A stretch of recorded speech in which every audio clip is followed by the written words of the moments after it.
ప్రియమైన వారలారా, నా ప్రభునామములో వందనములు చెప్పుచున్నాను.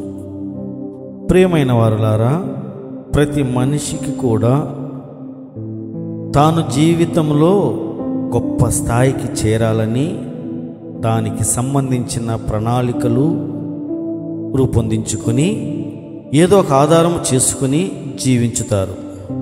సో ఈ జీవితము చిన్నది, అంతలో కనబడి ఆవిరైపోయే ఈ జీవితం చాలా చిన్నది.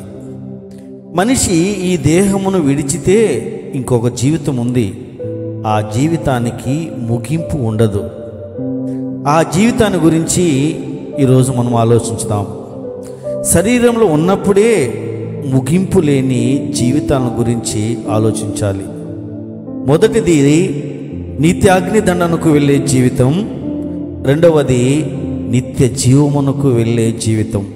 ఈ రెండిటిలో ఏదో ఒక జీవితంలోనికి ప్రవేశించాలి. ఇది నగ్న సత్యం. మొదటిది, పాపము మరణమును ఆధారము చేసుకుని ఏలుతుంది.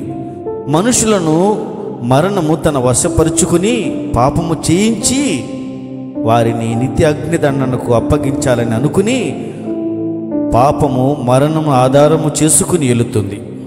రెండవది, మరణమును జయించి దాని ముళ్ళును విరచి మృత్యుంజుడై నిత్యము జీవము కలిగి జీవించుచున్న యేసుక్రీస్తును ఆధారము చేసుకుని నీవు జీవించినట్లయితే ఆయన నిన్ను పరిపాలించి నిత్యత్వములోనికి నడిపించి ఆ మహిమ కలిగిన జీవితాన్ని నీకు ప్రసాదించుతాడు.